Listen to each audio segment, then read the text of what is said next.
Lights are on. That's because you do have to take off your shoes when you got to 11. What's this about, man? Swanee, it's your pink slip. Tina.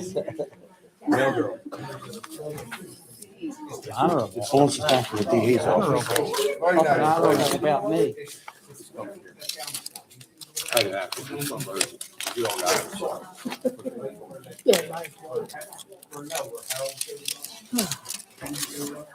How are you? Good, how are you? How are you? All right, good. How are you? Hi, GP.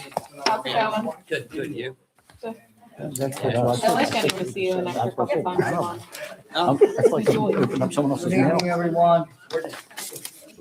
We're calling meeting to order with pledge of allegiance. I pledge allegiance to the flag of the United States of America and to the republic for which it stands, one nation, under God, indivisible, with liberty and justice for all. We will start with the report of the borough officers. Take attendance first. Ms. Biles, Present. Mr. Braun. Here. Ms. Mayor Doherty. Yes. Chair's present. Ms. Price. Here. Ms. Ross. Here. Mr. Gorman. Here. Mr. Swan. Here. And Ms. Wiley. Here. Thank you. So we'll start with the financial advisors report. I'm still gathering in invoices and cash receipts. Motion to accept any questions? Motion to accept financial advisors report? No, don't need it? Okay, we'll move on. Chief report. I have nothing tonight, I'll have a report for council. Okay, thank you. Fire chief. You'll have my written report at the regular council meeting, just let council know that the new ambulance is out of paint, so we're heading in the right direction. It should be here shortly. Thank you. Engineers report. Thank you, Mr. President. I'll have a formal report in 2 weeks at the regular council meeting. And in 2 weeks, I will be asking authorization to solicit bids for the road program. We've developed the preliminary scope with Mr. McCosey and James, so we think we have a pretty good scope and we're ready to go to bid. So I'll ask for that in 2 weeks. If it stops raining long enough, we'll get the pickleball court painted. It's supposed to rain through next week, I just saw. So that should be done now that the weather's starting to get nicer. So we will get in touch with the contractor to find out when he can get that done. Okay. Thanks, JP. JP, we missed each other back and forth today. In the pool parking lot, it's listed on the repaving because it's probably a 35-foot pile of snow there. Yes. And we did damage because of the second one, there was a lot more temperature increasing, so the trucks ended up chewing it up. I was talking to Bill D'Antoni today and some of the contractors that rode in there. They made a suggestion being we're going to pave it, maybe to put a roadway on the right side, road paving base on the right side, which would be a road spec, the width of a truck on the fence line of the apartment complex, 500 Broadway. Understood. This way we can get to the upper lot, which is our lot. So because there is nowhere to put snow in the borough right now. So for future planning, because we're going to pave it anyway. And then I also was told in a meeting with the managers that possibly we could use liquid fuels because it was a snow event to justify it for the road. We can certainly write that spec into the contract. That's fairly simple. I just think it's a good idea for future because if we're tearing ours up, it's one thing. If we're tearing the pools up every year, it's a lot wider of a parking lot. So we narrow it down. Before we put it out to bid, I'll confirm whether or not we can use the liquid fuels. In any event, In any event, we should do it. we I will believe. have that in the contract. Does everyone understand what happened there? It's our previous, even my arrival, large snows, we would use the upper field and some of the smaller pocket lots, but you're always doing damage somewhere. So the upper lot would probably accommodate what we had today. And I just think it's good planning for the future. I'm not planning any more snow in my future, just in case. We'll look at that before we bring it back to council. Anything else, JP? No, that's it. Thank Okay, you. thank you. Solicitors report. Nothing to report today. Okay, and community development, code enforcement, and emergency management. Thank you, Mr. President. I'll have my prepared report at the council meeting. We will have to discuss the declaration of disaster emergency due to the severe weather we had last week. Thank you. Is that it, John? Yes, it is. Thank you. Thank you. Managers report. There's in your folders is a municipal assistance program map application and resolution.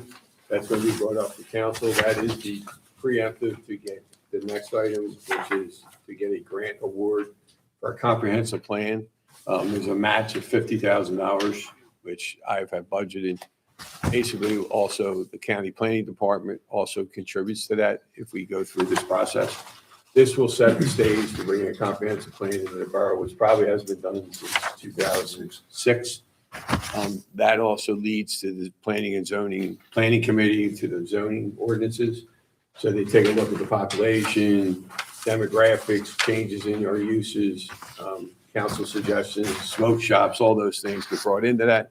And it's the roadmap to the future. It's also used, we're still using the 2006 comprehensive plan for our grant applications.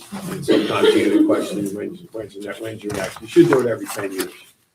So this would be probably a 2-year process in my experience. It requires hiring a planner, Solicitor's office to be involved, JP's involved, John's involved, and the community group. We would have a community committee. And I would ask to have a community committee for that. This is the first process to apply for that grant. We're lined up for it just because DCD is aware of us because all the grant applications we've been successful with. We have some good rapport up in there, so I think they're looking forward to us applying for it. Of course, Representative Boyd and Senator Kearney would be on board as well. So that'll be brought up as a resolution next. So we need a resolution tonight, correct, Tom? No, it's No. just an Next agenda request to put on the agenda. Okay, very good. Next one is, we had John brought up the emergency declaration.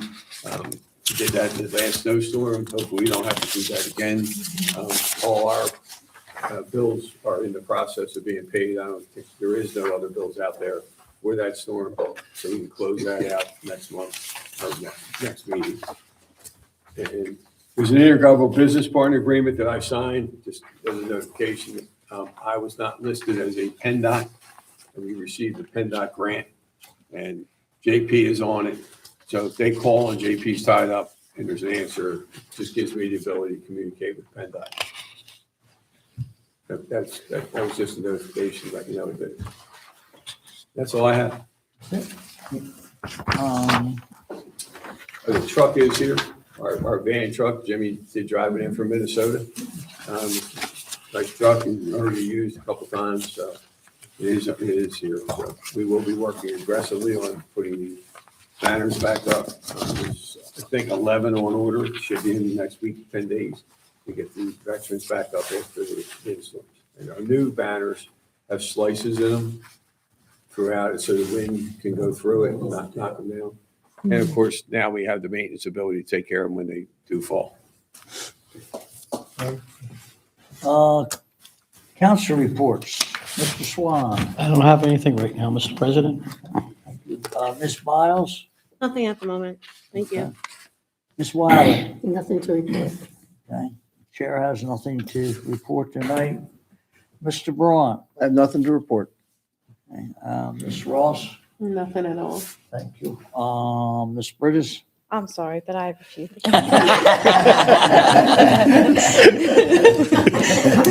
So tomorrow here at 7:00 is the 4th of July meeting. So anybody who would like to help with this year's celebration, come out and join the planning. It's fun. So, and then Saturday is bingo for Boys Club at Today's Child. Doors open at 6. Bingo starts at 7. And that's all I have. Mr. Gorman. Nothing, sir.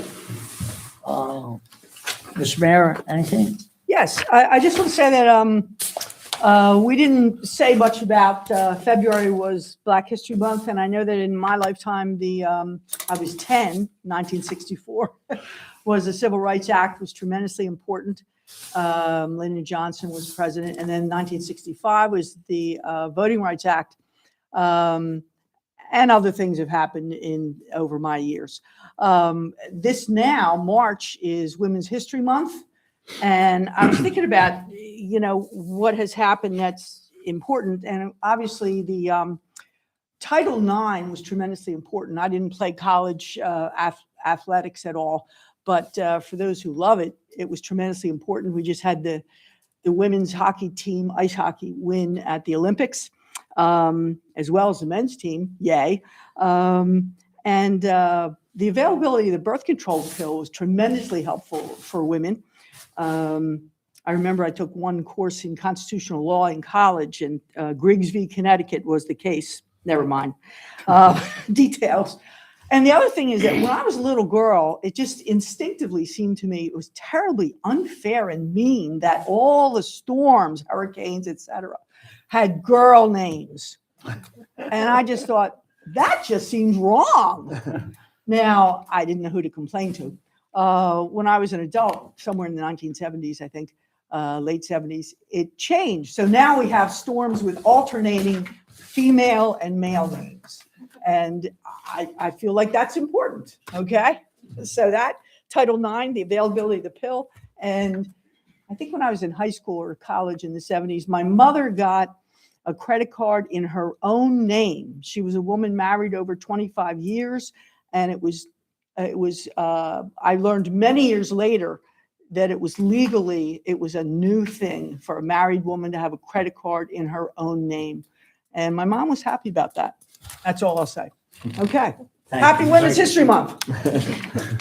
Thank you, Ms. Mayor. Motion to adjourn. So moved. Second, sir. You guys, can I just all that information? Bring that to me. Nice way to come back to the